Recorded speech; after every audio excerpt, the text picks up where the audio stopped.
During the 1920s, horror was slowly beginning to evolve into a genre of cinema. Certain filmmakers were chilling and captivating audiences with dark, artistic tales of the macabre, from The Cabinet of Dr. Caligari and The Phantom of the Opera, to F.W. Murnau's Faust and Nosferatu. Moving into the birth of talking pictures in 1930s, however, horror solidified itself as a bona fide genre thanks to Universal Studios in Hollywood and their hugely popular monster movies such as Frankenstein, Dracula, and The Mummy. But despite horror growing in popularity, there were very few movies that concerned themselves with subjects as dark or evil as Satanism or the occult. However, two movies stuck out from the pack as being particularly shocking and controversial for the time. One was a Swedish silent movie from 1922, which delved into the history of witchcraft and contained scenes of torture and the sacrifice of a newborn baby.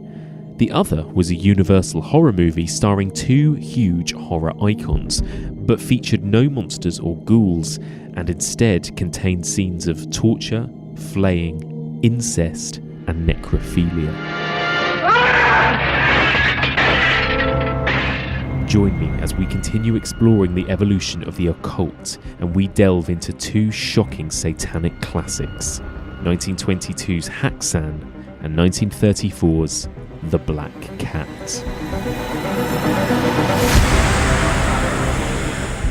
Did you ever hear of Satanism, the worship of the devil, of evil? Welcome back to the Evolution of Horror. My name is Mike, and as ever, I am your host. If you're tuning in for the first time, then welcome. On this podcast, we explore and dissect the evolution of the horror genre by looking at particular subgenres one season at a time. We are currently exploring the evolution of the occult, and this is part 3, in which, as the intro suggested, we're going to be looking at our first two feature films in the occult series.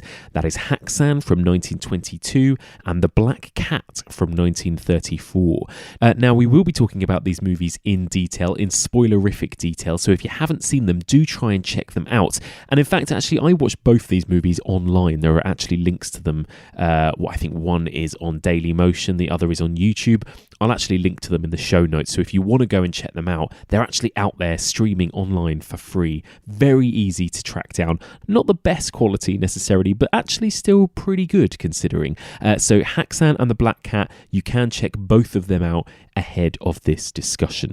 Okay, let's get straight into it then. Joining me to discuss these two movies in depth, somebody who I've wanted to have on the podcast for a very long time, and I'm so glad to finally have him here. Not only is he an actor of stage and screen and starred in a brilliant horror movie from last year, which was actually made by a friend of the pod, Sam Ashurst, he also happens to be a huge fan and a bit of an expert on some of the older classics of the horror genre, so he's a perfect guest to have on this week. It is my great pleasure to welcome to the podcast James Swanton. Hello, James. Hello, Mike. Hello. Lovely to be here. So lovely to have you here. Now, just tell us, for people listening who don't know who you are, James, tell me a little bit about yourself. What do you do? I'm an actor who writes. I'm predominantly an actor, and most of my parts are of a slightly horror-tinged nature. Yeah, slightly macabre or sardonical, indeed outright monstrous. So I suppose my career as an actor has taken in two main strands. It's a lot of my work is focused on sort of illuminating, I suppose, the soul of the monster in various different guises, and in tandem with that, a lot of my work has been of a slightly antiquarian bent, because I also like illuminating texts and figures and stories which have perhaps been lost to time a bit. So I've essentially taken to heart over my career the advice Boris Karloff was given by Lon Chaney. Never say my heroes aren't up to the minute, which was essentially to, I'm paraphrasing here, but essentially to find something other actors can't or won't do. Absolutely. Hollywood, and in this context the wider world, the UK, it's full of very, very good actors. The competition is fierce, but if you can pursue individuality and cultivate individuality, you're hopefully onto a good thing, and you can carve out some sort of career for yourself. Absolutely. So theatrically, the thing I've done more than anything else is a very grim one-man play called Sykes and Nancy. That's taken from Oliver Twist. Dickens himself adapted it from the novel and turned it into a public reading, and that play is, I always describe it as the Victorian equivalent to Cannibal Holocaust. Oh wow! Now I'm interested. It's a pitiless maelstrom of serial murder and bloodshed and mad Victorian melodrama and the most grotesque characters in English letters. So that play was a great thrill to do. I ended up doing it on the West End for a month at Trafalgar Studios, and to do it with that kind of concentration, I had to do it 30 times in a month, was very testing. It's a hell of a thing to do as an actor. It sounds and it leaves you feeling a bit haunted. I'm feeling a bit haunted at the moment again, because I'm turning my attentions to my other great Victorian hero, Sir Henry Irving, commonly considered the inspiration for Dracula and Bram Stoker's boss for decades on end.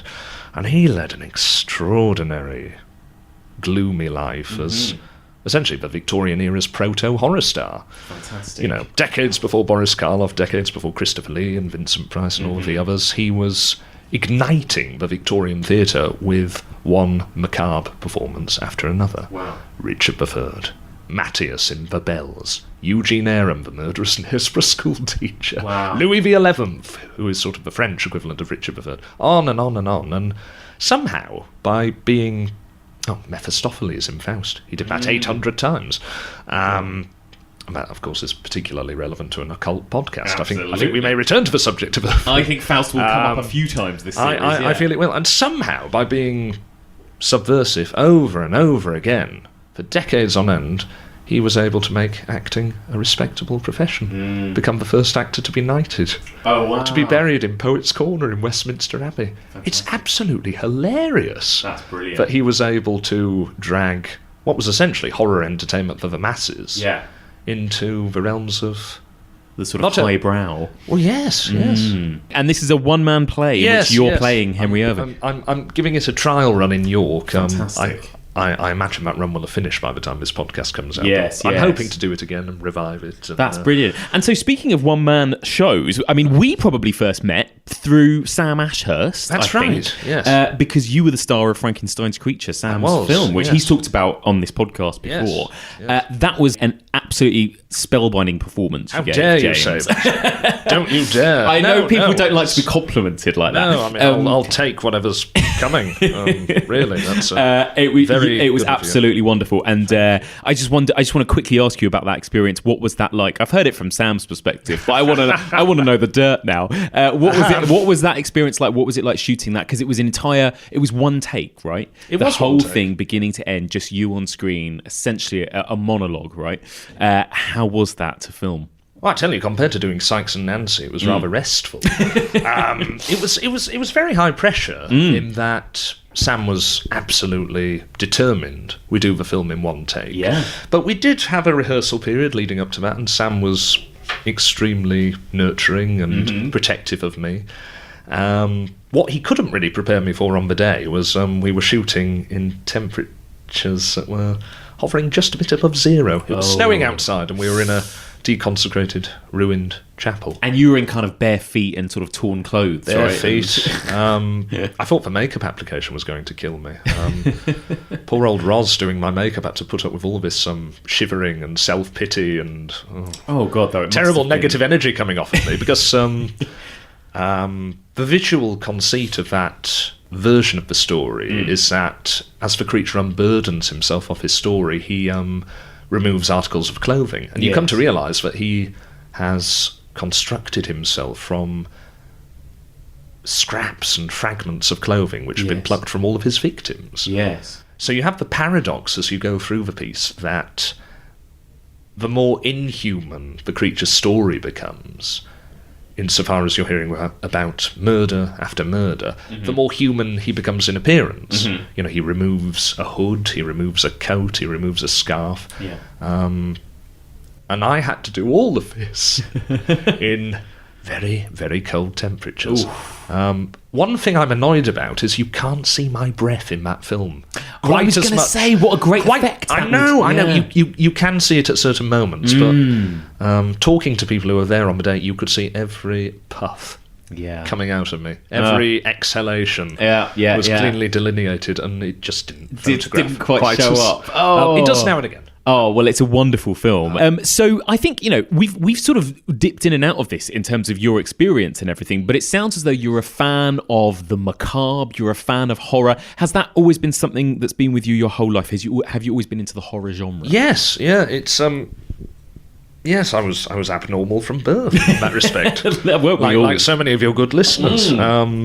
Basically, my first memory is of one Halloween, must have been in the early 90s, when my dad came home with 2 slightly cheap and cheerful skull masks. Brilliant. I still have them somewhere. They're kind of rubbery. They're not full head rubber masks, but they're kind of rubbery. They're a bit cartoonish. I think one or both of them actually has R.I.P. written on the forehead.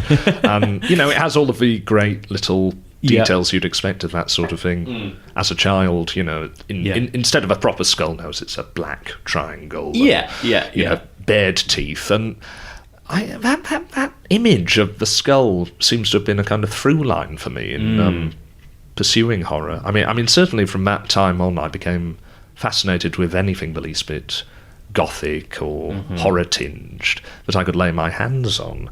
I think I was shaped a bit by the city I've lived in all of my life, York. Well, the most haunted city in the UK, isn't it? Yes, or depending how you looked at the city with the most superstitious locals, concocting stories to drive up business. It's got a lovely, rich history. I mean, in the same way that Quasimodo in The Hunchback of Notre Dame is shaped by Notre Dame Cathedral, I feel a bit shaped by York Minster. All of the Gothic architecture and the gargoyles and the shadows, and certainly to walk around York, you do feel you've been transported into a kind of Victorian gaslight era, or even earlier. Absolutely. The Snickelways and the byways and the taverns and the canted beams on all the buildings. I've had friends stay with me in York, and they've just sort of looked at me after a few hours and say, "You've been shaped by this city. This explains a lot. This city has warped you." Thanks for having me over. Yeah, exactly. But anything macabre transfixed me as a child. My introduction to horror cinema came through the sort of gothic things you see as a child. Yes. So I certainly remember making trips to the local video shop and just looking at all the covers and thinking, I will never be old enough or brave enough to see any of this. So what you have instead as a child are things like Fantasia with the brilliant Night on Bald Mountain sequence. Yes. Things like... Well, for me, as a child growing up in the 90s, the Disney version of The Hunchback of Notre Dame, which again impinges on devilry because you have the character of Judge Frollo, who... It's an underrated Disney film, I think, that one, and I think it's very dark, actually. It's remarkably dark. It really is. I look back at my childhood in a state of slight horror, because me and my sister were absolutely obsessed with that film. And my sister saw it, and... she became interested in the character of Esmeralda. And my grandma made an Esmeralda costume for her. And I was obsessed with Judge Frollo. And, we would sort of, pretend to be these characters a bit. And looking back, I think, hang on. This character is a genocidal, incel, race-hating... Quite pervy, murderous. I mean, apart from the genocide, he's quite pervy. Religious hypocrite. Voiced with sepulchral Shakespearean majesty by this actor called Tony Jay, who I adore. Tony Jay, like most voice actors, had to spend most of his career doing, material which was not fantastic. But there he gets such a showcase to show everything in his repertoire. So there were those 2 Disney films, and the other film I can't neglect, and again, Disney, under cult, is Snow White and the Seven Dwarfs. I have a photo of me as a child. I became very obsessed with all of the gothic content in this film. I have a photo of me taken at my grandparents' house of me wrapped up in a blanket, holding an apple. Brilliant. And I'm clearly just trying to be the old hag from Snow White. It's a fantastic transformation scene, that. And that's something straight out of kind of expressionist horror, isn't it? I tell you, I seriously think Snow White and the Seven Dwarfs bargains highly to be the scariest film that came out of Hollywood in the 1930s. Yeah. Vincent Price, funnily enough, was once asked to name the scariest film ever made, and he said, Snow White and the Seven Dwarfs. Snow White and the Seven Dwarfs, which in this country, in England, was given the A certificate. Yeah. You had to attend with someone over the age of 16. Yeah. Theatre managers were complaining to the Disney company that they were having to have their seats reupholstered. Yeah. Because children would wet themselves instinctively. Yeah. Wow. Wow. All the horrors of the Queen and the Witch and the Forest and... It is really... it's really dark. Well, I think because it's animated, it becomes overwhelming in a fashion that even the Universal horror films of that period couldn't be. Yes. It becomes psychedelic and hallucinogenic.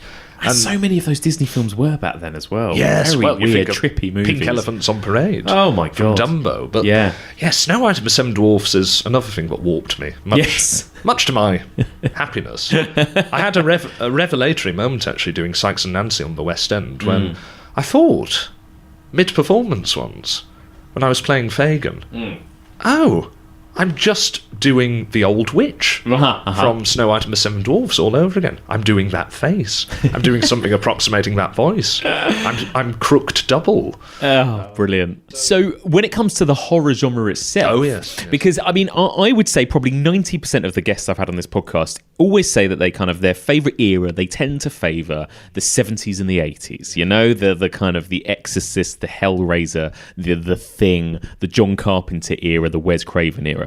But I think that's a bit different with you from what I've heard. You're a fan of the eras we're going to talk about predominantly today, right? The sort of the silent era into sort of the Universal era and that kind of stuff. What is it about the sort of older horror that you love? The first horror film of that vintage that I saw was The Phantom of the Opera, starring Lon Chaney. Yes. I'd been aware of the image of that indelible makeup, the that incredible human face. Skull that he carved out from his own face. Yes. I'd been aware of that image, but I hadn't been able to link it to the film. Yeah.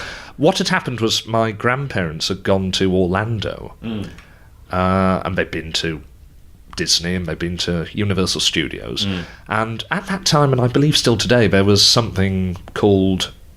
it's something to the effect of the Universal Horror Makeup Show. Oh, great. So they brought back a leaflet which was covering all the attractions in Universal, and there was this glorious montage of all of these horror makeups. Oh, amazing. To advertise for a horror show. There was Linda Blair in The Exorcist, there was the David Cronenberg Fly, but the centrepiece was Lon Chaney as the Phantom of the Opera. And that burned itself into my mind. Yes. So many, many years later, I was in Borders, I think. You know, I found this DVD and I got hold of it and I watched it, and it was an experience like none other I'd ever had. I'd always really liked old films. You know, so I liked things like Snow White and the Seven Dwarfs for their antiquity as much as anything. And indeed, another film of that vintage I saw, and it's basically the only live-action film of the 1930s that people see on a regular basis to this day, is The Wizard of Oz. Absolutely. Another terrifying movie. Yeah, and how fascinating it is. I think I mentioned this in an email prior to doing this podcast, how fascinating it is for the two most widely seen 1930s films today. Yes. I think are incontestably Snow White and the Seven Dwarfs and The Wizard of Oz. Yep. They both feature as the source of their horror. Yeah. A witch. Yes, absolutely. A wicked witch. A wicked witch. Yeah. Because you're hard-pressed looking at the horror genre in general to find represented the classic kind of Halloween image of the witch. Yes, you're right. You're right. Yeah. You don't find it in wider horror cinema. You find spins on it. You find you do. crone-like characters which are maybe borrowing from that, but you don't find anything that's up to the standard of Margaret Hamilton as the Wicked Witch of the West. No, exactly. It's almost like, well, that was it, wasn't it? You don't mess with that now. You incredible, can't compete. incredible, and still unbelievably frightening. Yes, viscerally frightening in a way that, again, a lot of the Universal horror films of that vintage simply aren't. Yes, the blood runs cold when you hear that cackle. Yes, when you see that Mephistophelian puff of red smoke Yes. prior to her appearance. You know, I mean, not only the red smoke, she materialises from a fireball. I love that. It's utterly brilliant. Yeah. That film had fascinated me for, I think, the reason a lot of films of the 30s and 40s fascinate me. The way you can sort of see how it joins together. You can sense the painted backdrops. Yeah, I love that You as can well. figure out how certain effects might have been achieved. You know, it's an experience that still has one foot in the theatre. It does. But in the most enriching way possible. Yes. And I got all of this from the Lon Chaney version of The Phantom of the Opera. Yeah. I think it's very difficult to make a version of The Phantom of the Opera that, on some level, doesn't celebrate the experience of theatre. Yes. The experience of going to a theatre, the excitement of being in a theatrical space. So that was all very tantalising to me. It brought me back to going to see the York Theatre Royal Panto and Excellent. getting excited by all of that. And, of course, within that, you have this brilliant outsize Gothic image, this monster that Lon Chaney created. Yes. This makeup that, with his extraordinary face, he was able to give animation to. So that was wonderful to see. But even within that, I found something else which surprised me, and I think this is what really clinched it for me. The fact he's able to make that character sympathetic. Yeah. It's such a burdensome makeup that he really does have to force his way quite crudely through it at times to get the sympathy. It's by no means his most subtle or defensible film performance, although it is his most widely seen. Yes. But there are moments of anguish Yes. in that character, particularly after his great rage in The Unmasking. Yes. You know, where he just breaks down in sobs. Yes. He's clutching his side and he's hiding his face. And I was not expecting to be so moved by a Gothic horror film. I was expecting to be thrilled and Yes. charmed, to revel in the style. Yes. But Lon Chaney gets the substance as well. So The Phantom of the Opera became my entry point for films of that vintage, horror films of that vintage. I think the second one I saw was Nosferatu, Oh, lovely. which there's no sympathy No. conceivable for No. Max Schreck's Count No, Orlok. no, But it's no. a similarly towering goblin of silent cinema. Yes. And from there I worked my way to Lugosi in Dracula, Karloff in Frankenstein, a lot of the Christopher Lee Dracula films. Yeah. Having to track them all down quite diligently, Yeah. often as blind buys. Yes. Yeah. And because I was like 11 or 12, I was having to go through parents saying, could you order me Could I have this one? DVD? Or could you record Dracula's Risen from the Grave Yes, when yes. it's on in the early hours? Yes. But that was quite It's really a pleasing exciting, and enriching way to do it, because I really treasured each film as it came to me. Yeah. And now I look rather sadly at the pile of DVDs I have and think, oh, I've had that for 3 years and I haven't gotten round to it I yet. know. I haven't unwrapped Or- it yet. Exactly. Yeah, It's I terrible, feel isn't it? spoiled. So I'm glad I had a period of relative deprivation. Yeah, and it's leading up certainly to all it that. adds to the magic, I think, sometimes of Yes. seeing those films Yes. for the first I time. think so. Definitely, think so. wonderful. So we're going to talk about the two movies. We're going to talk about sort of some of the earliest examples of what we're talking about throughout this series, which is kind of occult movies. So broadly speaking, that's movies that delve into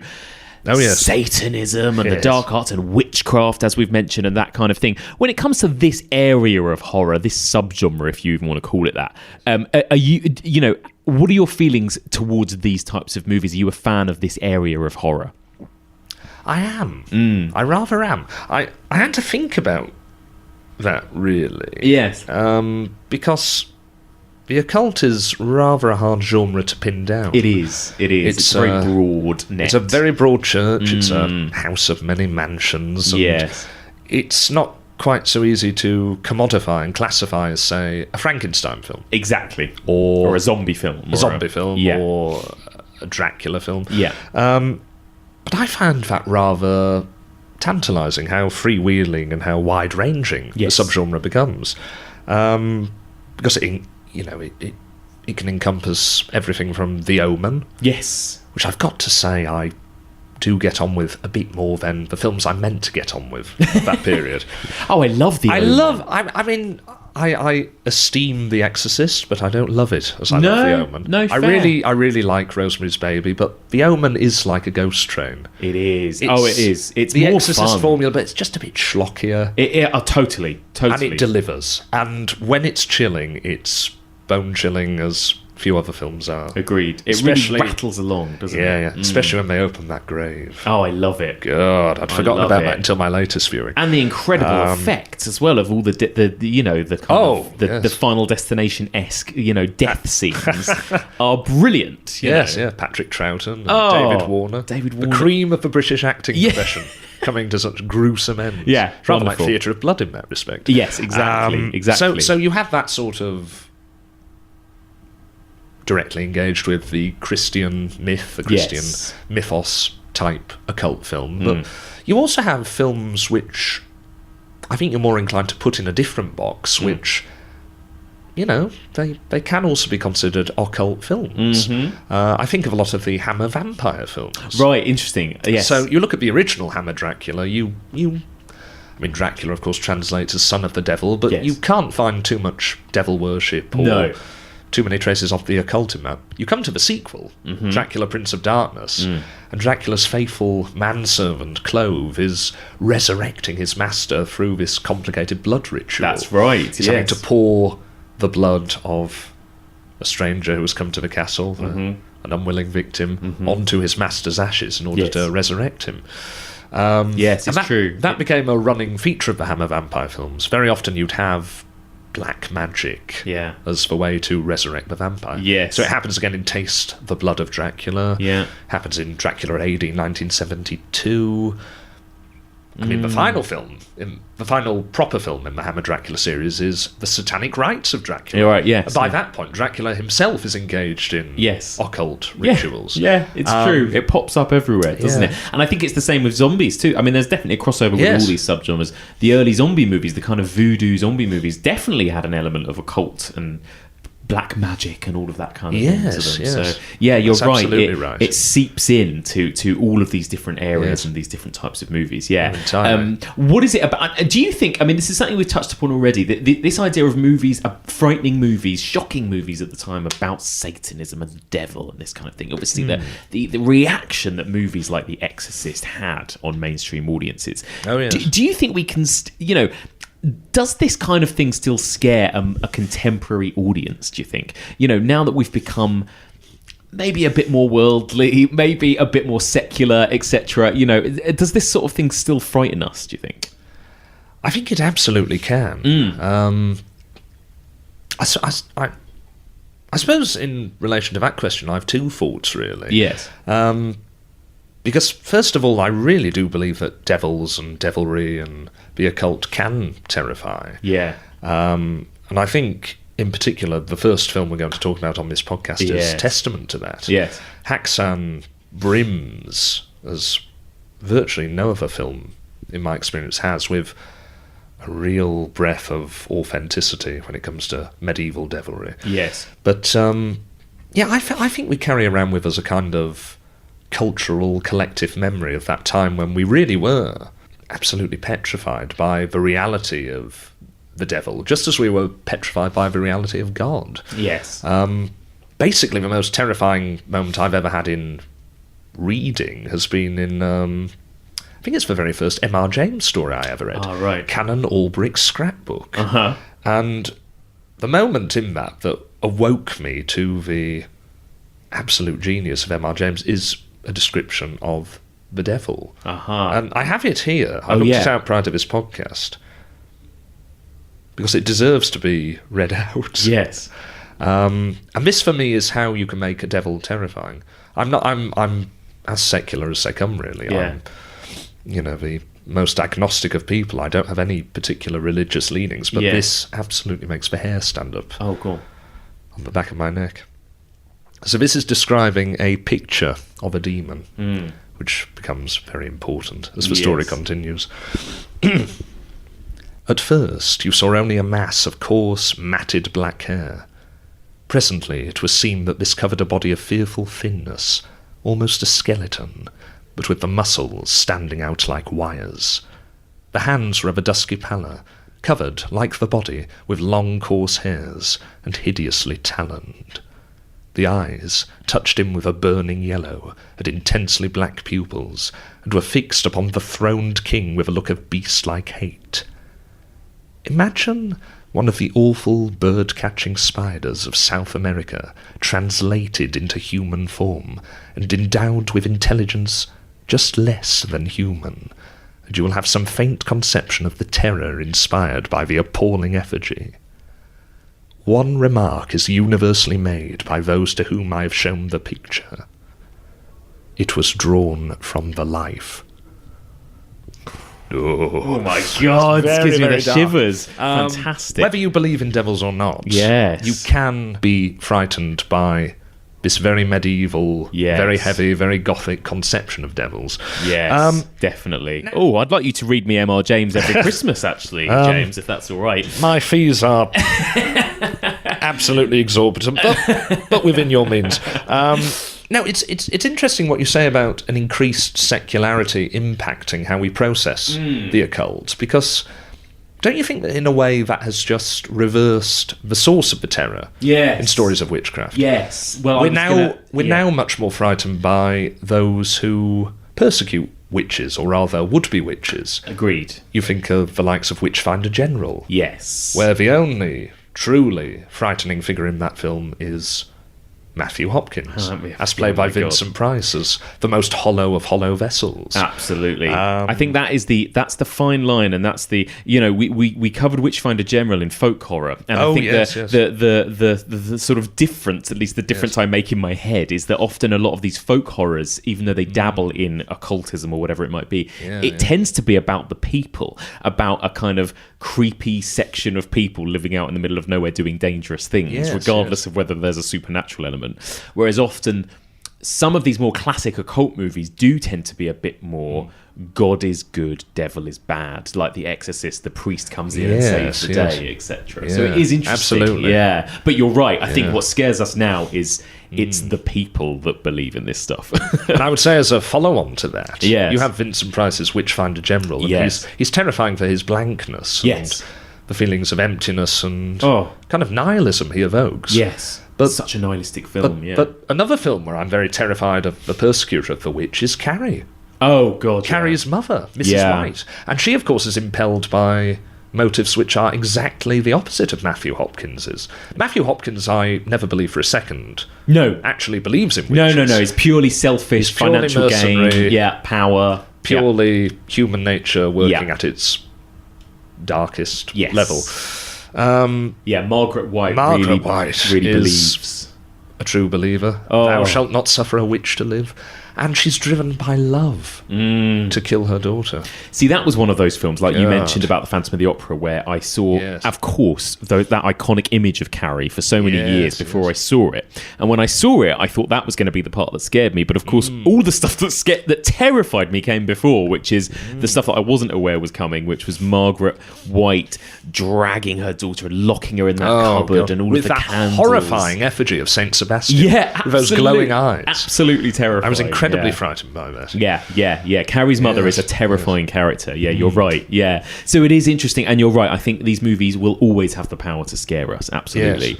So let's crack on then with the first film we're going to talk about. You've mentioned it already. So Haxan from 1922. Once upon a time, there was a Danish film director called Benjamin Christensen who became very, very interested in the subject of witches and witchcraft.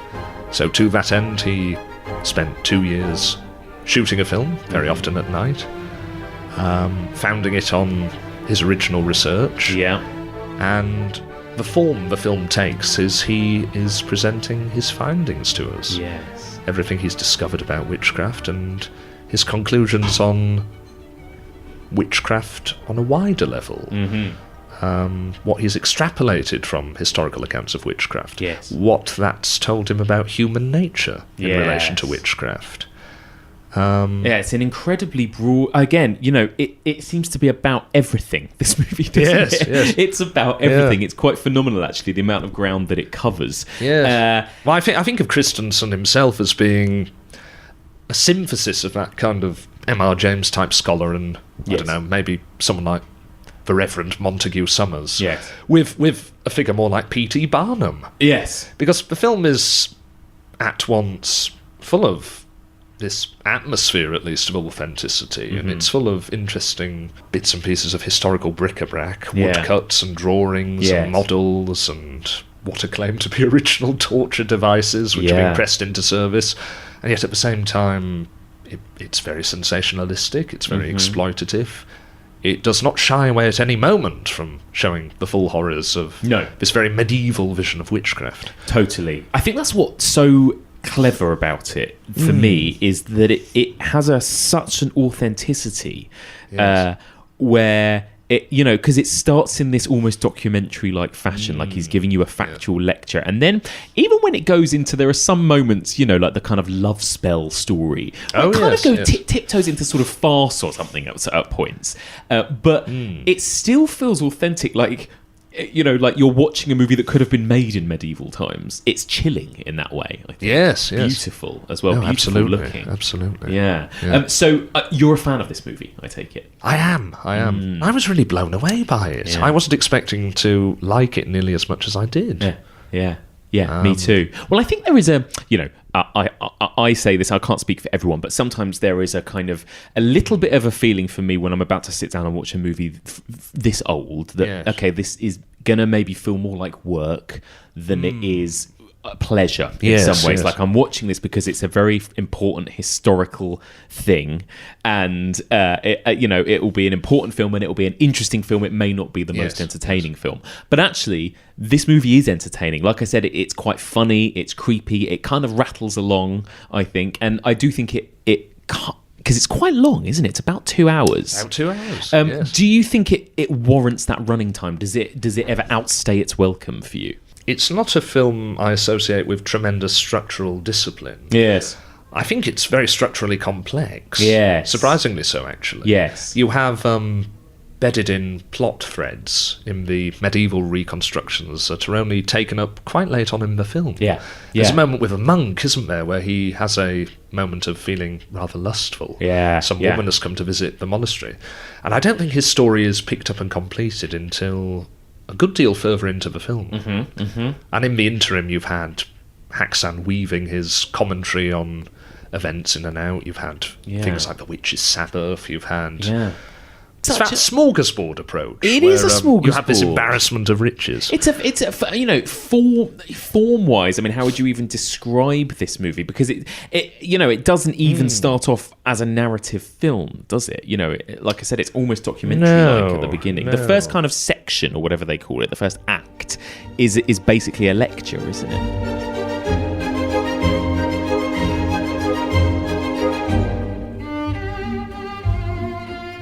What I love as well is it, like I said, how formally this movie changes, and that change kind of suits the evolution, the evolving themes and ideas behind the film. So we start off in this very medieval mindset, and the film itself is very basic, and we're just dealing with drawings and words about witches and stuff that I'm sure people would have told each other back in medieval times about witchcraft. But then actually, as the story becomes more enlightened, as we become more enlightened watching it, we actually start to reveal the truth about witches, about the fact that they're not evil, about actually it's more about the people that accused them of being witches, etc.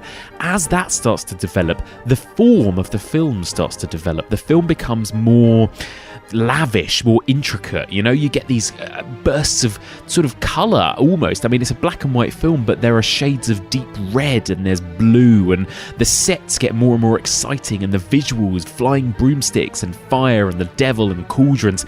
And the movie's so clever. This is what really blew me away about it, because I think, as well as the kind of the ideas and the politics behind it becoming more progressive as the film goes on, so does the filmmaking itself. It progresses and evolves along with those ideas, and it goes from this medieval mindset at the beginning to something that's actually, by the end, much more kind of giving you the true psychological and political reality of the horror behind the witch trials. We're in 1922 here, and this is, again, calling this a horror film is interesting, because do you think that the horror film even existed at this point? The horror genre as a genre existed? What was horror at this time in cinema, would you say? Well, Haxan is one of many films of the silent era which I think you can retrospectively classify as horror. Yes. But, they existed pre-horror genre. Right. They existed before genreification. Exactly. It's very interesting looking at silent horror films of this vintage. Yeah. Because 1922, it's not that early in the development of silent film. Yeah. I mean, really, it's coming towards the end of silent film. Yes, they only it had, is. the remnant of that decade to run. And yet it becomes trickier to pin down horror films prior to the 1920s. Mm-hmm. But you had 2 years after that, you had the other film that's very often considered the very first silent horror feature film, the Paul Wegener version of The Student of Prague. Well, and like last week, the previous episode to this on the podcast, we talked about Georges Méliès and some of his earliest movies, which again, some people argue the first horror movies. The Castle of the Devil or Manor of the Devil or whatever we want to call it, where Georges Méliès himself appears as like a devil and everything. But again, these are kind of little magic trick movies almost, aren't they, although more than anything else. Don't you think that the slow burn beginning of Haxan borrows from that sort of entertainment? Well, that's what's, again, I find very fascinating about it, is that almost it. I don't know whether intentionally or not on Christensen's part, but it feels like it is. It's like you said, it's near an end point of the silent era, but it feels like it's giving us a little evolution of cinema, of the last 20 years of cinema in some way, the way that the form advances as the story does. The history of cinema in miniature. Yes. Because one of the things I really like about silent film, and it was actually one of the things I mentioned in relation to The Wizard of Oz, was, it's that thing where you can sort of figure out how things were stitched together. Yes. You can see the theatrical traces, and certainly the start of Haxan, where you're moving amongst all these drawings of witches, and you're progressing to models. There's that fantastic model of what the universe was considered to be, with stars declining from this great arched ceiling. And then you go from there to this absolutely fantastic model of what's very close to Dante's Inferno. All of the sinners being made to suffer, and all of these moving parts, and all of this smoke billowing in and out. And I'm very strongly reminded of where cinema came from watching that watching that sort of thing. You think of fairground peep shows. Exactly. You think of Automata. You think of magic lantern shows. A great deal of the pleasure in Georges Méliès comes from this feeling of a natural progression from these various respectable, slightly carnivalesque modes of entertainment. Absolutely. And Haxan still seems to have one foot in that door. It does. Although, of course, coming in 1922, it was really coming at a point where the silent horror film had found its footing. Yeah. So we're post Caligari. Right, yeah. And if we're classifying Haxan as a 1922 film, it, of course, belongs to the same era as Nosferatu. Yeah, yeah. And Nosferatu is heavily immersed in the occult. It is, yeah. So that's interesting. So even though maybe they weren't calling it the horror genre at this point, it kind of had started to become something by sort of from 1920 onwards. That's really interesting. What do you think? Especially, I'm intrigued to ask you as an actor, James, as well. What you make of the performances in this?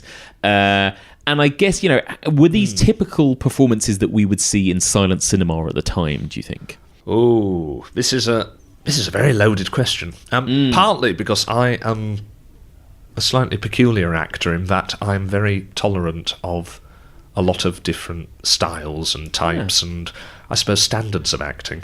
It takes a very bad performance to draw out of me the comment, "They're not very good, are they?" Oh, well, that's great. I struggle to be harsh about other actors' performances, even if they've been dead close to 100 years, because they feature in the likes of Haxan. Oh, totally. But I think actually we can say these are great performances, even if they're different style performances.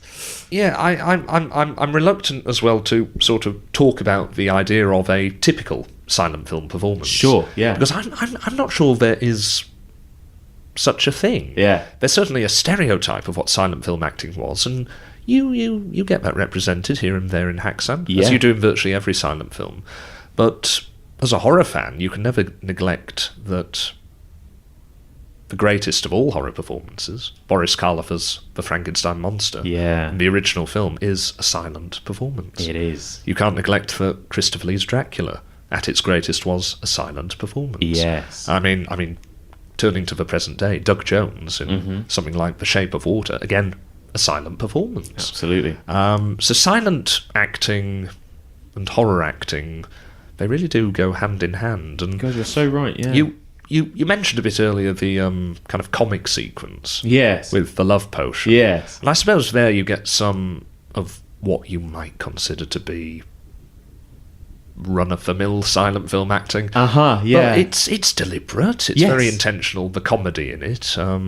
It's drawing that sequence, I believe, actually on something in Goethe's Faust. Yes. You have the comic sequence in Goethe's Faust Part 1. That's revolves right. around a love potion. That's right. And you get this as well in Murnau's 1926 version of Faust. Yeah. In fact, for me, that's where that version of Faust starts to go off the boil. Very, very slightly. It's a masterpiece, but it does have its slightly duller patches. Yeah. But the actor playing the monk is grotesque and face pulling and roisterous and everything you want in that kind of stock Friar Tuck figure. But you're quite right to point out that Haxan has some brilliant performances. None more so, and I will almost certainly mispronounce this. I believe it's Maren Pedersen. Maren Pedersen. She plays Maria the Weaver. Yes. And it's a performance of actually quite disarming naturalism. Yes. And innocence. Yes, there is a real naturalism. A complete lack of self-awareness. It's that thing that's almost impossible to do well as an actor, where you can invoke sympathy without ever asking for it. Yeah. And this lady, she never once asks for sympathy. As a result, she has it. Reminds me a great deal of Carl Dreher's Passion of Joan of Arc, actually. Oh, yeah. What just performance. The close-ups of this woman in a state of terrible anguish, but never entreating us to cry for her. This as well is another interesting peculiarity of Haxan, because certainly the DVD liner notes I was reading in preparation for this podcast said that this woman was not an actress. Wow, okay. Benjamin Christensen found her outside Tivoli in Copenhagen selling violets. She was close to 80. But he saw that face and thought, here is the woman we need to play Maria the Weaver. See, that is it. And like I said, that is what... there is some kind of really uncanny authenticity to this movie. And it comes from, I'm sure, things like that. Yeah. To put that sort of character across, you need to look the part. Yes. Certain actors will never look like they belong in the Middle Ages, whereas this particular actor, she's absolutely flawless in that regard. So now here's a question. Is this film scary? Do you think it's frightening? It's always very hard to say this as someone who's immersed in the horror genre, because the bar is so very high. I know, it's true. It's almost an unfair question when we're such horror fans. We've traumatised ourselves from such a young age on such a serial basis. I mean, I think the elements that I find quite chilling in it are when we get into the latter half, into the kind of interrogation and treatment of the witches and that kind of thing. Again, I guess touching upon like what we discussed with Witchfinder General. It's certainly very emotionally grueling. Yes. And yes, just like Witchfinder General, it alerts you to quite how shit human beings have been from the earliest periods up to the present day. Exactly. Because the film never truly tries to persuade us of the existence of the devil or of witchcraft. It's a very cunning film in that regard, because as we've discussed, it carves out the atmosphere and the sense of authenticity so immaculately. Exactly. When you see that witch's hut near the start of the film, it's impossible to conceive of how it could have been done more perfectly. You immediately understand the medieval mindset. Yes. The early modern mindset where witches were a reality. And because you've been drawn into it with that insinuating introduction where Christensen is bedding in all of these images, reminding you of what's come before, all of this kind of context, all of this texture. By the time you're brought face to face with the dramatisations, Yes. you are hooked into it. Yes, you're immersed. It's like a medieval woodcut come to life. That is exactly what it's like, yes. You have to be careful to contextualise with silent film, of course, and maybe it's worth asking, was it frightening At the time. at the time? I'm sure it must have been. What about that depiction of the devil? Benjamin Christensen himself, isn't it? Christensen himself. Playing the devil in a movie as well. I mean, Well, we could argue that all directors are the devil from hell. very true. Yeah, he's like a gargoyle come to life. And like gargoyles, he's extremely funny a lot of the time. Yes. He has this tongue movement, Yes. which he's clearly deploying for comic effect. Yes. There's always that danger with silent film where you can look back and say, oh, that's unintentionally funny, oh, that's unfortunate. But I think it's very, very important that a properly medieval depiction of the devil should have, a sort of tickling of humour. Yeah, a sort agree. of degree of humour. Yes. The devil becomes much more frightening when he's funny. Yes. To me, at least, or when he has the capability to be funny. Yes. And yeah, I suppose Christensen's devil as well is responsible for the most viscerally terrifying moment in Haxan, when he's first introduced. Yes. I jumped the first time I saw this film. Is that when he pops up in the window? Yeah. He pops up and surprises a monk. Yes. And it's relying on the same trick we're so used to in films today, where there's maybe 80% of a frame is in darkness. Yeah.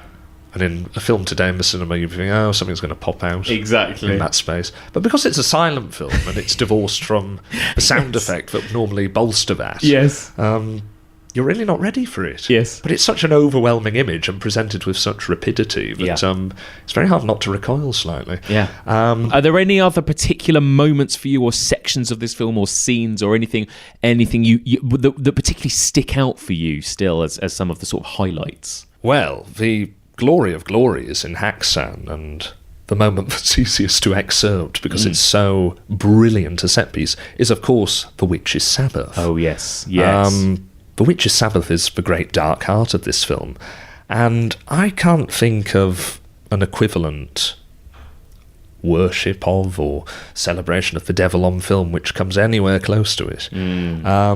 Curiously enough, Murnau's Faust, Yes. the great 1926 silent film of Faust, is very true to Goethe Yes. in many respects, but it completely leaves out the Witch's Sabbath. Yes. It completely leaves out the Brocken sequence. So I almost wonder if Murnau omitted the Sabbath from his version of Faust because he was aware of Haxan and how it couldn't really be topped. Right, yeah. Because it begins in classic fashion, doesn't it, as we're watching witches on broomsticks going over the rooftops. Yeah. And of course, this all comes back in Fantasia, Yes. when all the ghosts are being raised from their tombs. And, you proceed from the flying witches to a complete embarrassment of riches later on in the Sabbath. You have all of these devil makeups, which are half glimpsed through darkened, silhouetted tree branches. And that's a great thing in a silent film, to have that degree of control over lighting and presentation. Yeah. And to be willing to keep most of the frame in blackness. Yes. It really keeps the mystery and the diabolic atmosphere of this Witch's Sabbath. So you have those fantastic makeups. I've always been particularly attached to the throwaway special effect of the skeletal horse. Oh, yeah. Which is just weaving its way across the frame, and it goes out of frame. And then a few seconds later it comes back. Nothing is made of it. It's just there, this skeletal horse. And you can see very easily how it's done. It's clearly a horse skeleton being held by some men under a sheet. It's almost like pantomime. Yeah. And yet it chills me. Yeah. It's a sort of cumbersome reality of this being, and the boldness of Christensen to just put it there. And of course, most of the film's really shocking content, I suppose, particularly to an American audience. Yes. It's one of the reasons this film never had a wide American release. It got its first American showing in New York towards the end of the 1920s. Right, yeah. And Variety said something to the effect of, it's a brilliant film, but it's absolutely unshowable. Yeah, And there you go. understand why, watching Yes. this Witch's Sabbath sequence. Right. You have the most shocking element of all, and this is a sequence that has people trampling on the cross and kissing devils on the behind. Yes. You have this baby being held up and plunged into a pot. This sort of dead baby. Yeah. Being held up by some horrible relation of the devil. Yeah. Yeah. And I suppose Christensen's great genius in that sequence is to go so boldly at the mythology of witches. Yes. Where he does, for a few minutes at least, really make you believe in the reality of witches. Yes. And then Christensen, of course, does the great thing, which is, and this is really the genius of Haxan as a whole, to pull the rug out from under our feet. Yes. He says to us, there's no such thing as witchcraft. It's all a fabrication. It's all to do with human nature. Because the witch's Sabbath itself within the film it's a lie. Yes. Elicited from Maria the Weaver under torture. So we're aware that it's a fantasy even within the context of the film. But we forget it during it because it's so immaculately realised. So Christensen is able to have his cake and eat it. Yes. I rather think that was his intention. Yeah. And all of the film's technique in terms of acknowledging itself as a film and going off down these sort of squirrely offshoots. I'm especially fond, for example, of a moment where the thumb screws are being tested, and he says, "Oh, this is just someone we had on the set." And, the thumb screws have been put on them. She's smiling away, and a bit of a joke is made of it. Yeah. And you have to contrast this with, "Oh, but I bought into the tragedy of Maria the Weaver." Yeah. And there's another moment where an intertitle acknowledges that she's an actress. And that she has had some supernatural experience. I forget precisely what it is. Right, yeah. But he's even unpicking the integrity we've invested in her.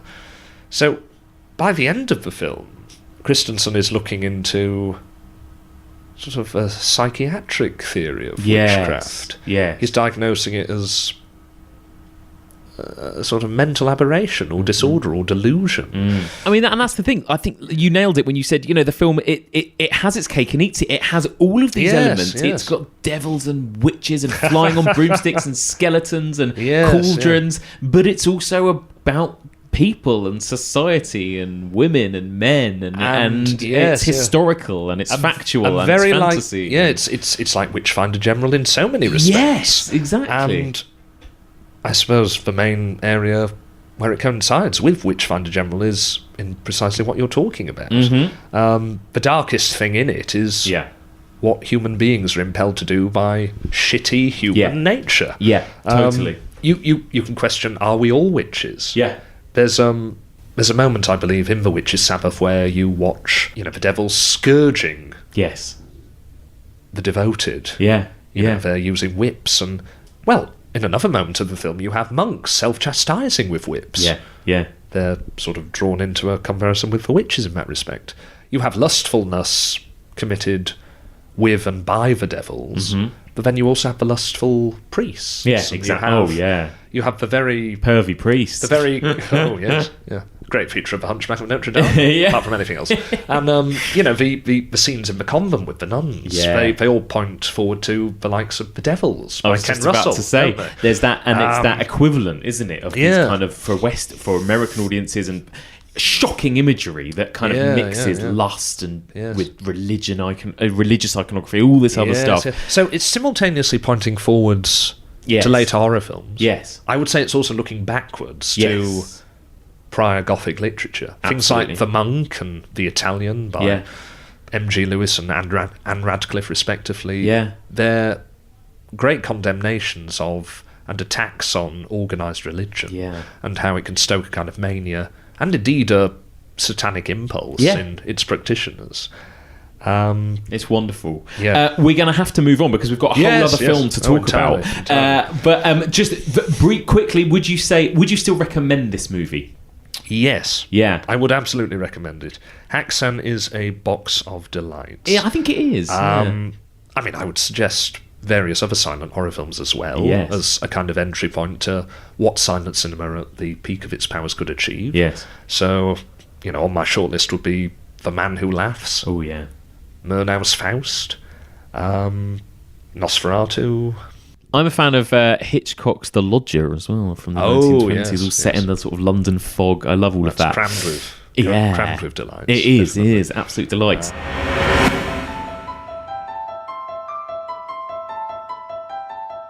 Welcome to the first ever Evolution of Horror Live!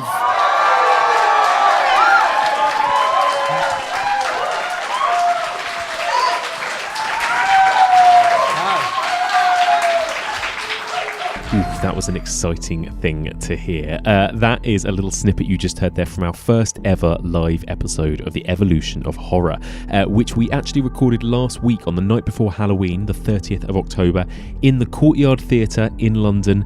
It was fantastic. We had a great crowd there, a nice big audience, as you could hear. It was such a fun night. We screened none other than William Friedkin's The Exorcist on a big screen, and then I discussed it with Jamie Graham and Jen Handorf afterwards in front of a live audience. Now, that chat is going to be part of our Occult series, which is going to come later on down the line on the main podcast. However, if you are a Patreon subscriber, you will have access to that live episode earlier than everybody else. That is out now. We sit, me, Jen and Jamie, and members of the audience discuss The Exorcist for about an hour. We go into nitty-gritty detail about the making of the film, about some of the themes of the film, about what we prefer, the director's cut or the theatrical cut, and whether or not it still stands as one of the scariest and greatest horror movies ever made. William Friedkin's The Exorcist. So there you go. If you don't want to wait for another 8 or 9 weeks before we get to covering that on the Occult series, you can now listen to that on Patreon. If you want to subscribe to our Patreon channel, simply go over to patreon.com/evolutionofhorror. And if you donate $5 per month to help support the costs of making this podcast, you'll get access to bonus content every single week, much like that one. You'll also have access to the whole back catalogue, so everything we've ever put out on Patreon will still be there for you to listen to. If you're UK based, you'll also get sent an Evolution of Horror sticker, and you'll get a little mention as a thank you on the podcast. Speaking of, I'm going to give everyone who has signed up to our Patreon channel over the last couple of weeks a special thank you. So, a huge thank you to Sean Long, Brendan Brady, Darren Hinneman, Storminic Zippy, Kay Reddy, Octane, Stefan Mitanda, Kent Martin, Scott Fairgrieve, Luke Lloyd, Amy Peters, Ashley Powers, Josh Griffin, Richard Hyde, Craig Vanneman, and Daisy Gard. A huge thank you to all of those people for subscribing to our Patreon channel. And one more time, if you want to sign up and check out all of our bonus content and other treats, simply go to patreon.com/evolutionofhorror. That's patreon.com/evolutionofhorror. Okay, let's return to my chat with James Swanton as we delve into the universal classic, The Black Cat. Did you ever hear of Satanism, the worship of the devil, of evil? Apelchigid, the great modern priest of that ancient cult. And tonight, dark of the moon, the rites of Lucifer are celebrated. And if I'm not mistaken, he intends you to play a part in that ritual. So, James, what's the story, briefly, of The Black Cat? There are many critics who would dispute that The Black Cat has a story of any kind. The bare bones of it are as follows. A honeymooning couple who are crossing Hungary by train meet with a very haunted man called Dr. Vitus Verdegast. Yes. They travel from the station by car. There is a car crash. They end up spending the night in Dr. Vitus Verdegast's destination, Fort Marmarosh. Yes. Fort Marmarosh is built on the site of where Verdegast did his service during the war, and the house which has been built there is now the property of an architect called Hjalmar Perlzig.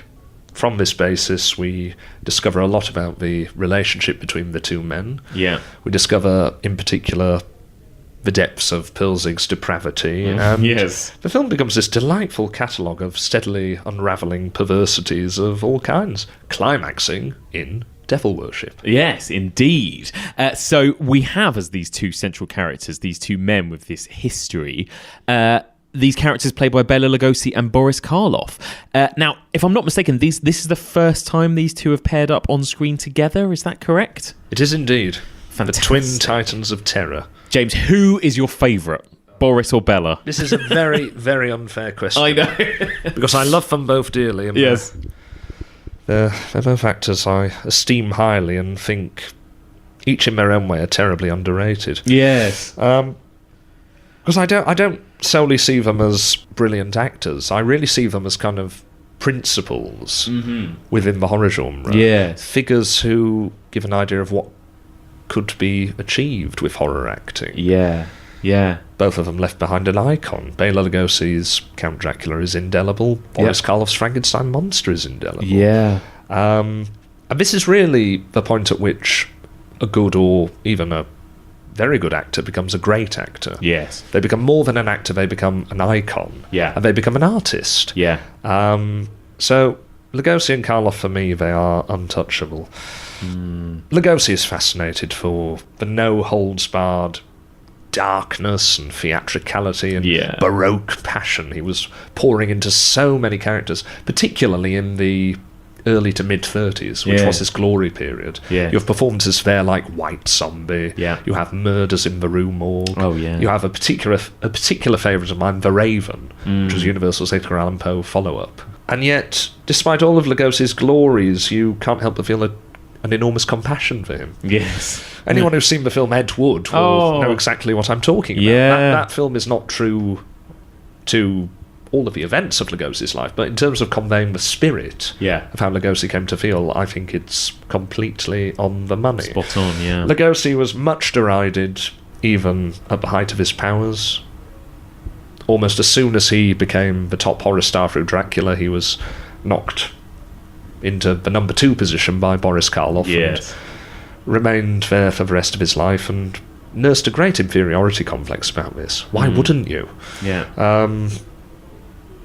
A very sad life in many respects. And the fact he was underrated as an actor in his time does gnaw at me. Yeah.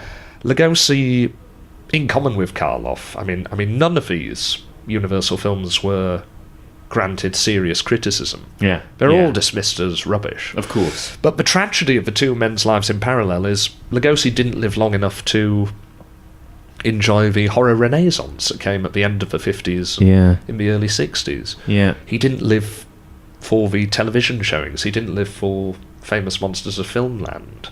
Totally. He didn't inherit what was his due, which was the enormous love that people still feel for him and his artistry. Yes. Well, I mean, it's... Whereas Boris Karloff got all of that towards the end of his life and had the benefit of all of that coming after his coronation with Frankenstein as Hollywood's number 1 horror star. Exactly. And, possibly Karloff is the greatest the genre has ever had. It's a sad and slightly irritating thing when you're comparing Karloff and Lugosi, because you can't help but say Boris Karloff always had the better vehicles. He always had better luck. He always had better parts. Right. He couldn't help but come out as number 1. Yes. It was not a fair fight from the ground up. No. Except possibly in this film. Ah, interesting. And a few of the other Karloff and Lugosi team-ups.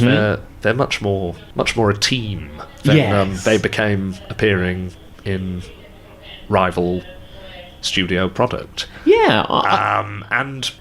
Karloff as well is a very different type of actor to Lugosi. Yes. I think there's a tendency to say, oh, well, they're both demented, over-the-top, expressionistic actors. No, these were two incredibly disciplined craftsmen. Definitely. Who nonetheless had very different screen presences.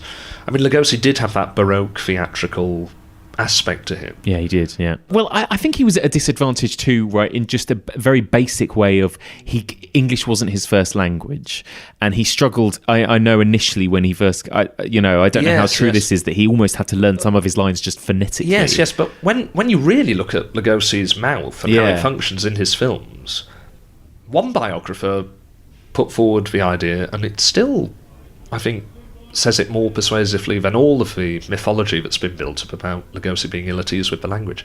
Lugosi's tongue was just a bit too big for his mouth. Right, that's interesting. You can hear his enunciation. He's having to work overtime to produce every noise, and there's a kind of wetness and a heaviness and that's a kind of labour to his enunciation. So I think it's less to do with his accent than something that's Something physically, physical, yeah. Physically, he can't do anything about. And the child, our daughter, dead. And why is she like this? Is she not beautiful? I mean, that's the thing. I think there's. It's almost like we're just born. It's almost like we're just born with the knowledge now of these two characters of Dracula and Frankenstein. You know, you could ask a child to talk like Dracula, and they might talk like Dracula. You know, like is. Yeah, and the same with Frankenstein in the way that you might walk like a Frankenstein's like monster. Although I have to say, as a kind of caveat to that, this is another interesting dimension in which Lugosi has a retrospective edge on Karloff.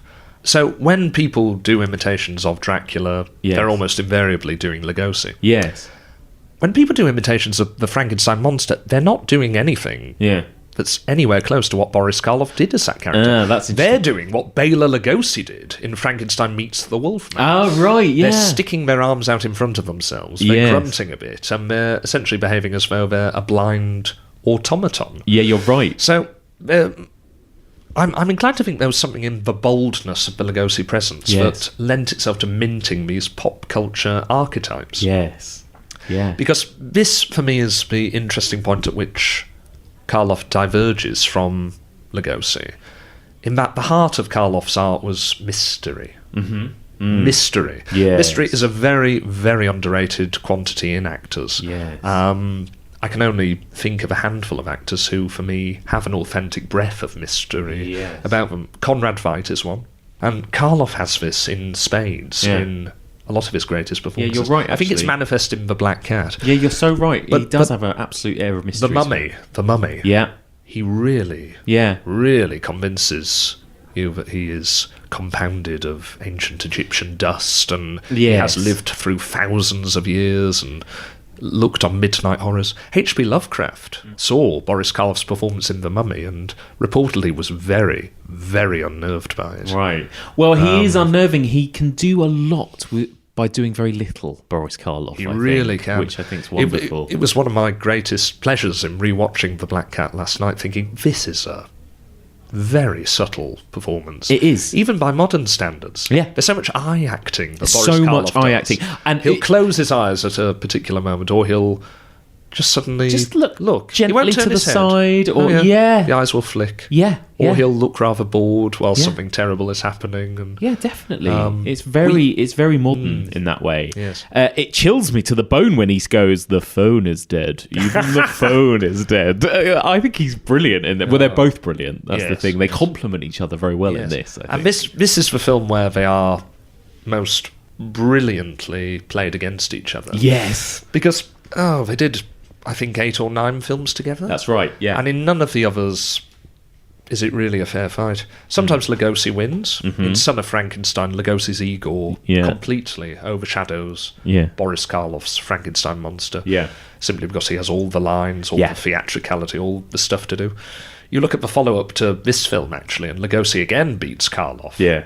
In The Raven. That's right, yeah. But, very often, because of Karloff's star power, Lugosi would be shunted into a fairly thankless role in a film that was a Karloff showcase. Yes. So The Body Snatcher, the final film they did together, Karloff is supreme in that. It may be Boris Karloff's greatest performance outside of Frankenstein. Yeah. I'm rather inclined to think it is. Yeah. And Lugosi is very, very good. He's very credible in his smallish role as a caretaker. He doesn't get as much to do, But, he simply doesn't get the same wealth of opportunities. The Black Cat, though, is a delight in that they are played against each other on fairly even terms. Yes, and both of them playing slightly against type. Well, that's what I was going to say. Or rather completely against type. Do you type. think... does it work this way round? Would you have rather them switched?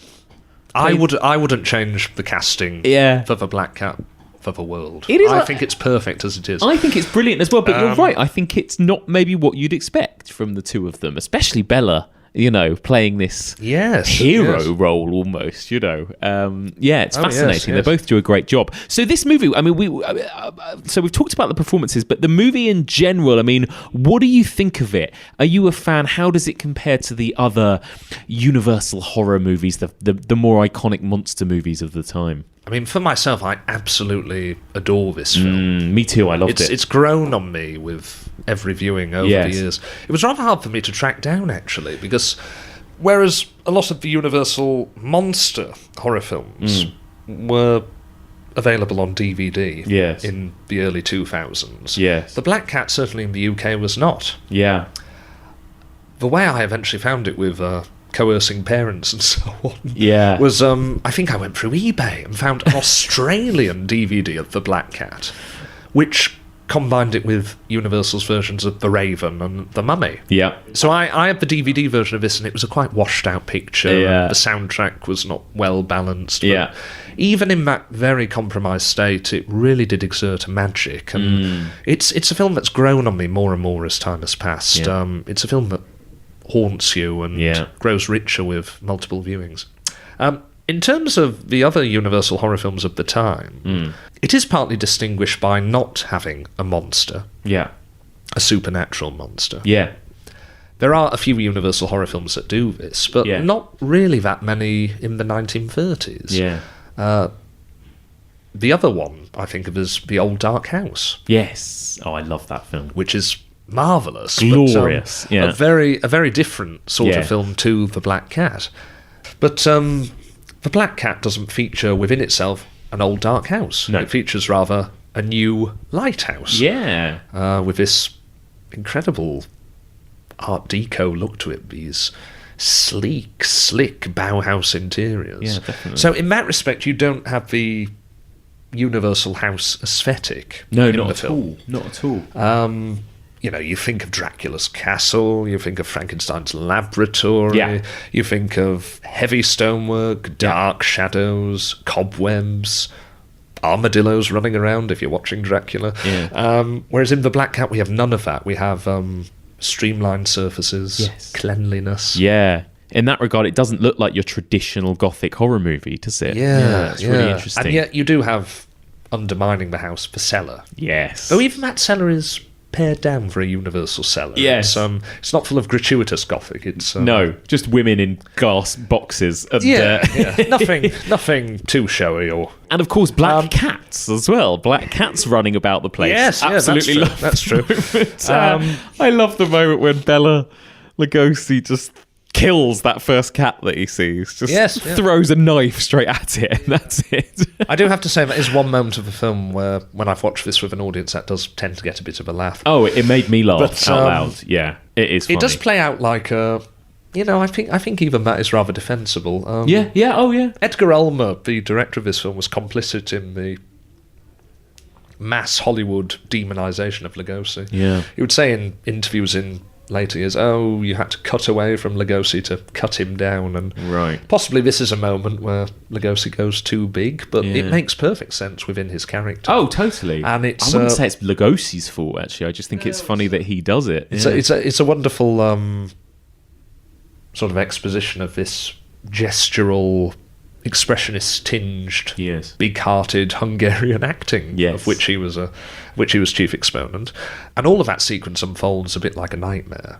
Yeah, you have Schubert's unfinished symphony piping away, and then you have Joan, the honeymooner, enter in a sleepwalk state. Yes. And no one really reacts to the death of the Black Cat as though anything too untoward has happened. Not remotely. Lugosi is anguished, but you gather he's more anguished because he's sort of a cat. He so hates them. Yes. Boris Karloff looks quite amused. Yeah. Joan is in a sleepwalking state. Peter, her fiancé, is just... couldn't give a shit, basically. It's just useless and a bit at sea, as he is throughout so much of this film. I don't think he does anything right. He doesn't do anything. Time. It's a you're right, that's a strange, almost dreamlike moment, that moment. Yeah. But it's a film replete with them, and I think as well of another of my favourite sequences, or rather multiple sequences, which are Karloff's repeat visits to that cellar. Yeah. Because shortly after the killing of the initial Black Cat, everyone turns in for the night. Yes. Apart from Boris Karloff. Yeah. Who heads downstairs with a black cat. Yes. Now, that's a very interesting point. Yeah. Is it a different black cat? Yeah. Has the black cat resurrected? Yeah. This is where the film does have one foot in the supernatural, but it's never elucidated. I think it's a better film for it. It's very interesting, that, actually. If he doesn't have a way of resurrecting cats, he surely has a source. Yes. A supply that doesn't run out. A supply of cats. Or he just has lots of cats in the house. Maybe he really does. don't know. I mean, in that way, what I got read from it was that he does, almost deliberately, to torture... Yes. Bela Lugosi's character, because he knows about his morbid fear of cats, doesn't he? The cats make such pointed dramatic appearances. Oh, they're great. Because we have this initial appearance with Karloff in the cell, and he's looking at the preserved bodies of his deceased wives. Well, not even deceased wives, we can assume preserved, raped and murdered wives. Yes, and then preserved for a necrophiliac inspection. Yes. Of a calm evening. And what sells that scene is the way he's stroking the black cat. Yeah. Karloff had these... I mean, Lugosi had brilliant long hands, but Karloff wasn't far behind in the hand-acting stakes. He could really wring every bit of perversity out of stroking these diabolic moggies. And, so we have that, and then we have a second cellar visit where he conducts Lugosi down. Yes. And shows him Lugosi's wife, who has gone on to marry Karloff and be killed by Karloff. Yes. And then the black cat makes another appearance. Yes. But it makes an appearance at such a perfect moment. Oh, yeah. Just as Lugosi is about to shoot Karloff. You killed her as I am about to kill you.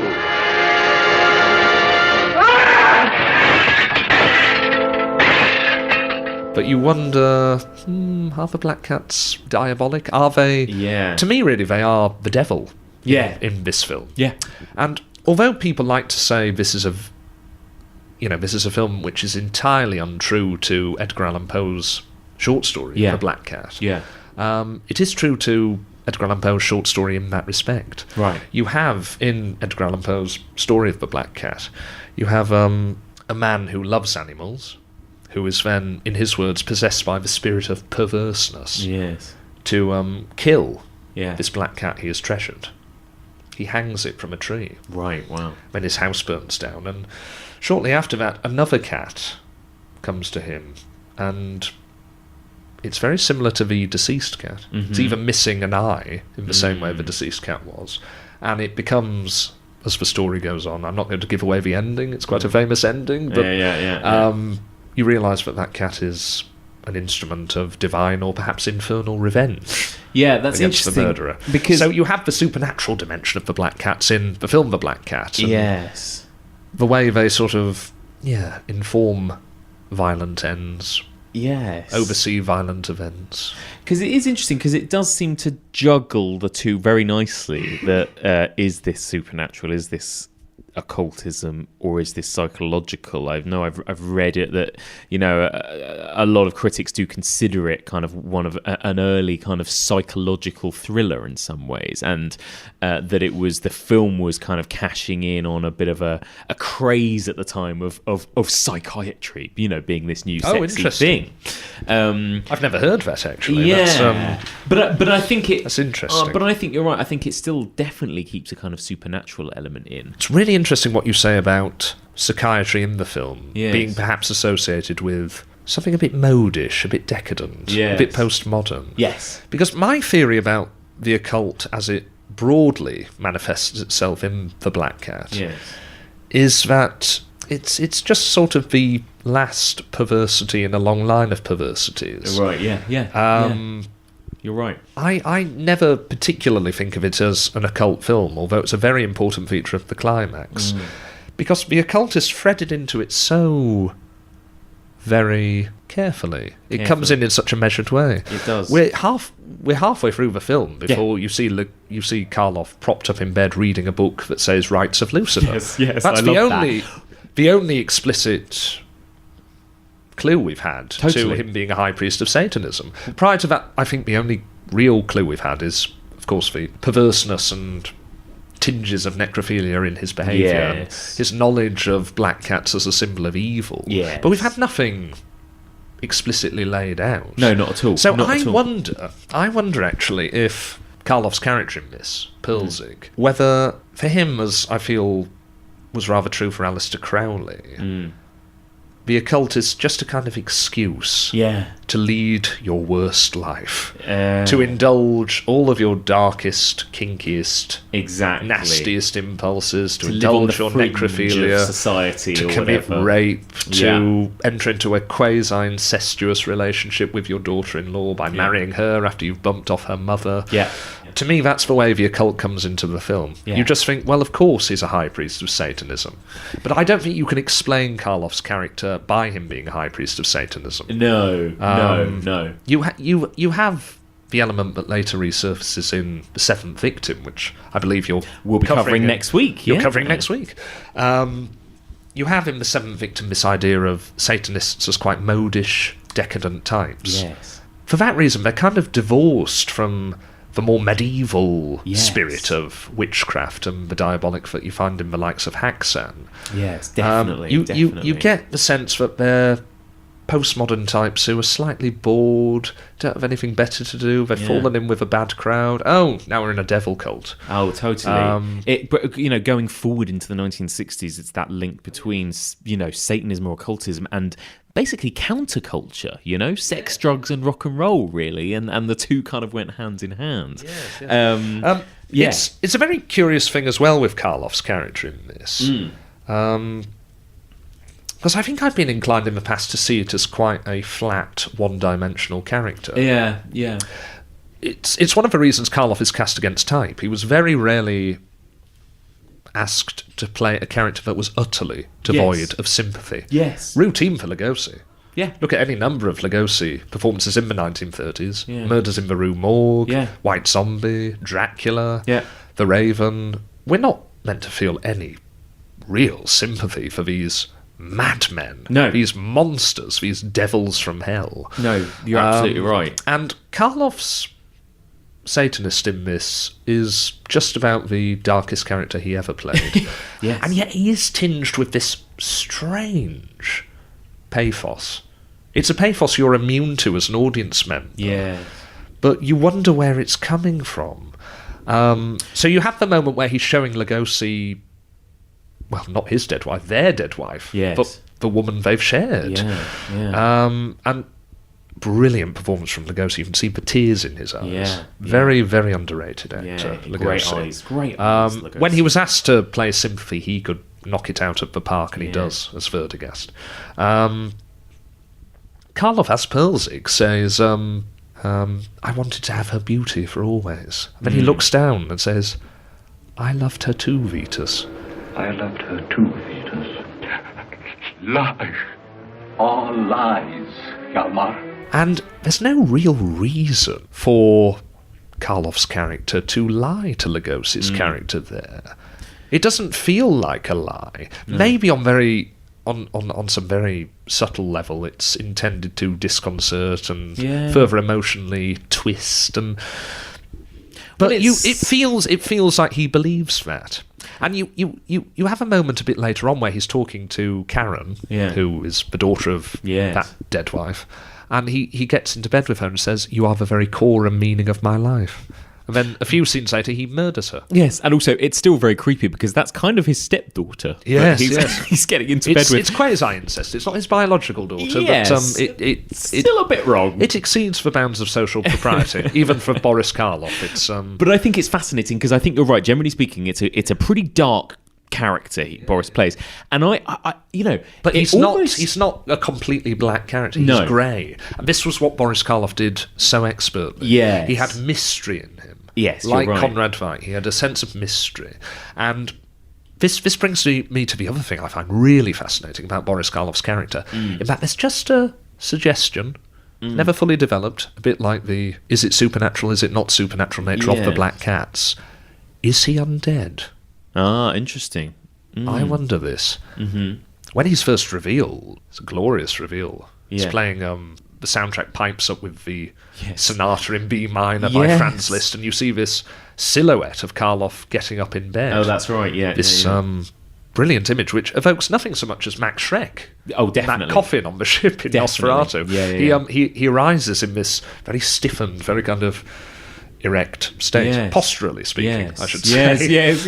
But from there, Karloff plays the character with such an economy of body language, but it falls rather in line with a Karloff character from 2 years previous, Ardef Bey in The Mummy, a character he plays with his arms by his side almost throughout, as though he may fall apart. He's just composed of dust. You have this sense as well with Pilzig, and because of the way the Black Cats at least give the illusion they're resurrecting, you wonder if he's come by some way of beating Macbeth. Right, yeah. You already know that he's survived the war, so there's this running thing in the film of the characters carrying the scars of the war, and kind of carrying, I suppose, the dark atmosphere of the war around with them. Yeah. That's gone on to shape them in very different ways. Adding to that psychological aspect to the film. Yes. And going forward in the film, you wonder if an aspect of Pilzig's Satanism might not be making him immortal. He certainly wants to make his wives immortal in a physical sense, in that he's preserving them. You wonder if he's preserving himself. Yeah, that's really interesting. And you have, of course, the shocking climax of the film. Yes. And this is where the film is really dragged from cosy universal horror territory into the sphere of films coming from rival studios at that time. It's a climax up there with Freaks, and the mutilation of Olga Baklonova and Charles Lawton at the end of Island of Lost Souls. That wakeful vivisection with some of the most perverse screams that have ever been recorded, coming from Lawton. Genius actor.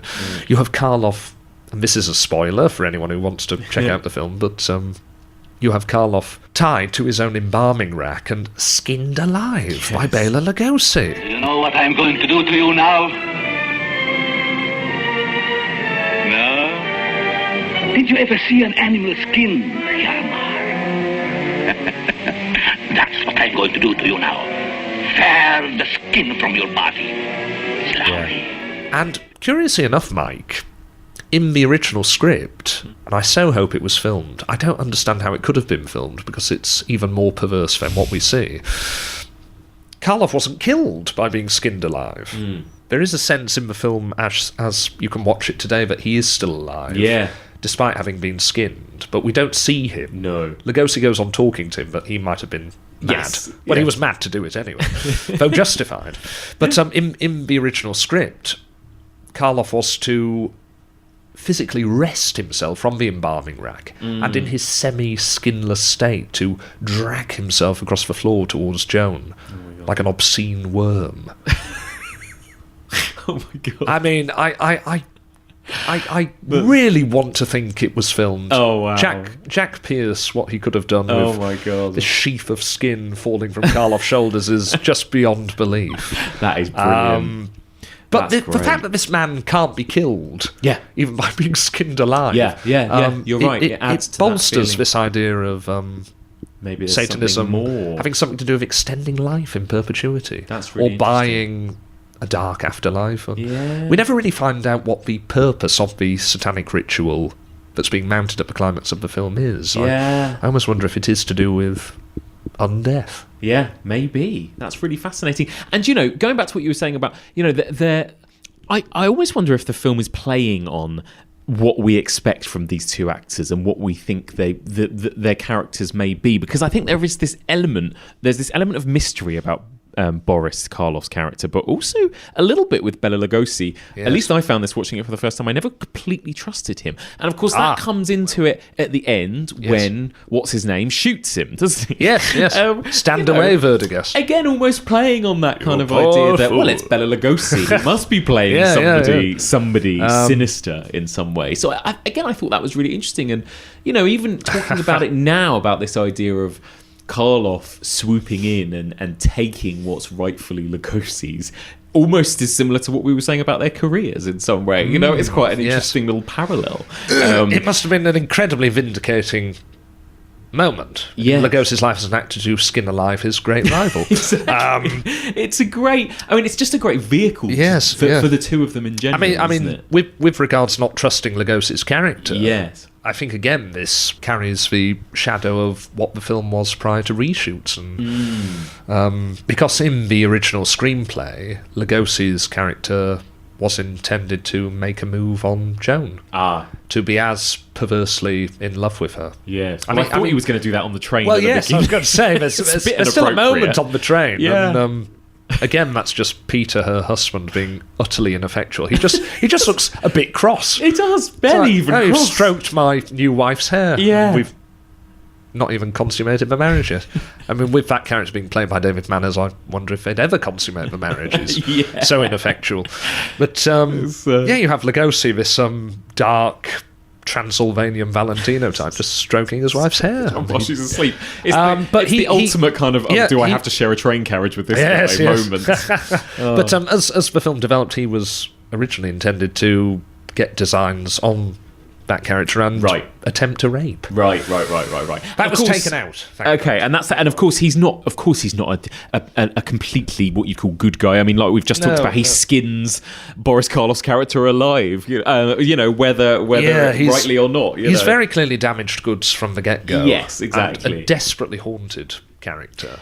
But it's a fascinatingly, like all of that stuff you've discussed about it. It's a fascinatingly kind of murky, mysterious movie in a lot of ways, and I'm sure it'll be one that will warrant rewatches. Yes, definitely. Yeah, certainly unusual for an American horror film of that time, in that it talks about the Great War. Yes, in very graphic fashion. Yeah, there's a moment where the driver's giving them a monologue about what happened on what was formerly this battlefield. He's talking about the river being a raging torrent of blood and the thousands of war dead scattered about. And of course the honeymooning couple just look mildly interested, smiling out the window. Lugosi in the background, going through the absolute tortures of the damned. Anyway, it's all right because the driver crashes and dies. It's fine, exactly. Gets his just desserts. But again, there's a bit of gore when the driver dies. You see a very nasty gash on his head. You don't get much gore in Universal horror films. I think of the blood on Renfield's finger in Dracula. Apart from that, you get these moments in The Black Cat. You have quite a lot of blood coming from the mouth of Lugosi's servant. It's quite unsparing for the time. How do you think this movie is? What? It's 85 years old now. How do you think it's? Do you think it still holds up today? I think it does hold up. I think it's still a superb work of art. Yes. It does require a certain accommodation for a modern viewer. But I think that goes hand in hand with all of the Universal horrors. Yes. It has to be about the style and the atmosphere first and foremost. And, if you're going to laugh because Lugosi or Karloff go a bit overboard in a particular scene, you're fighting a losing battle. You have to let them take you by the hand, go with them, acknowledge them as these outsized Gothic storytellers. Totally. And then you'll fall under the spell and you'll contract the magic, which is indivisible from Universal horror. Although this is, as we've said, a very unusual Universal horror in the depth and extent of the perversity. Yes. All of the necrophilia, all of the sadism, all of the torture, all of the murder, all of the things that are hinted at and not really seen. And there's a relative lack of humour, which in a way, again, makes it rather modern. The humour in a lot of Universal horror films infiltrates the horror. Yes, it does, often to its detriment. It's one of the problems some people have with Bride of Frankenstein, the sacred cow of Universal horror. Because it's gone through so many years of people acknowledging it as the greatest of the great. And it is truly, truly great. Yeah, but it's fantastic. I understand how, despite it being great, it can grate on people. But I mean, I just want to say, to wrap things up. And I do talk too much. I acknowledge this. This is also a very unusual Universal horror film in that Universal horror so rarely approached the occult. Yes. It's another reason why it stands out. Yeah. I was thinking about this in quite a lot of depth. Certainly for 1930s Universals, you don't have the devil confronted or devil worshippers. You have a few things in the 1940s. You have the 1944 film Weird Woman, great title, and it comes from the same novel Conjure Wife that inspired Night of the Eagle. Yes. But in this film, Weird Woman, the supernatural is pretty thoroughly discounted. You're led to believe it's all nonsense. Universal Horrors did have a few witch-like figures. I think particularly of Maliva, the gypsy crone in The Wolfman and Frankenstein Meets the Wolfman. But she's very much on the side of good. You know, you're meant to look to her as a source of solace. But yeah, Universal Horror didn't ever approach the occult again in the fashion in which they did, which they treated the Black Cat. The Black Cat stands alone. It was unique at the time. It's unique even today. Yeah. And it's a gem. It really deserves to be seen and treasured. You're right. It's a fascinating gem, and it does stick out in a wonderful way, actually, I think. And I think it lends credence to what we said earlier about how sometimes when it comes to these sorts of films, it's the people that are much more scary than the monsters. And I think it's a perfect example, isn't it, compared to your Universal monster movies, which we've already said can often be more sympathetic and less dark and scary than this film about these two men, you know. So yeah, it's really something. James, we're going to have to wrap things up, but my last question for you, of course I have to ask you, is what's your favourite horror movie? I find this a nearly impossible question to answer. So I will have to name all of my runners-up before I bid goodbye to them like children I've left at an orphanage. I love the 1931 Dr. Jekyll and Mr. Hyde. Brilliant film. Yeah. Bride of Frankenstein I can't do without. The Night of the Hunter I love, although I suppose that brings out something of a trend in all of these choices, in that I think horror filmmaking at its best defies genre, or it encompasses many genres. Yes. You can look at The Night of the Hunter as Southern Gothic, you can look at it as melodrama. Yeah. Absolutely. It's like a fairy tale in some ways. It's like a fairy tale. Yeah. It's everything. It's everything. I'm with you there, like James. everything Charles Lawton produced. It's a glory of glories and a holy of holies. Yeah. But the film that has perhaps haunted me beyond any other in the horror genre is Vampire. Oh, yeah. Carl Dreher's Vampire. The first time I saw it, it was in a terrible print with subtitles burned into the image and in the process obscuring about half of it, and it was very hard to make head nor tail of it. But I had a kind of epiphany with Vampire when I was suffering from a fever a few years ago. I ended up watching Vampire about 3 times in succession. By the end of that third viewing, I thought this is a true masterpiece. It does put a lot of people off. They start watching it thinking, well, where's the story? Why aren't people speaking to each other? Why aren't they looking each other in the eye? Who was that character? Why they're not going to come back into it? Yeah. If you give yourself over to the atmosphere and just allow yourself to be tantalised and teased by everything going on in it, it's an experience like no other. Yeah. It's a bit like a feature-length version of the Cursed Video in The Ring. Yes, yeah, it is. It's weird kind of fever dream of a film. A weird fever dream. Yeah. So if you have a fever, that will... There you go. Anchor your fever, perhaps. Yes. That was a sound choice. And then finally, what is your scariest movie, if that's a different option to your favourite? It is indeed a different option. And I believe it's a favourite of yours. Oh, yeah. The Innocents. Oh, that is a scary film. Every time I watch that film, it takes me back to when I was about 7 or 8 years old, and diligently going to libraries and looking up ghost photographs. It gives me that same chill. Exactly that. A shot of Miss Jessel across the lake, and it's the scariest image. The scariest image in any film. And there's an unheralded shot of Miss Jessel just crossing a hallway. It's very subtle. Oh my god! Much earlier on in the film, I think, when Deborah Carr is playing hide and seek with the children.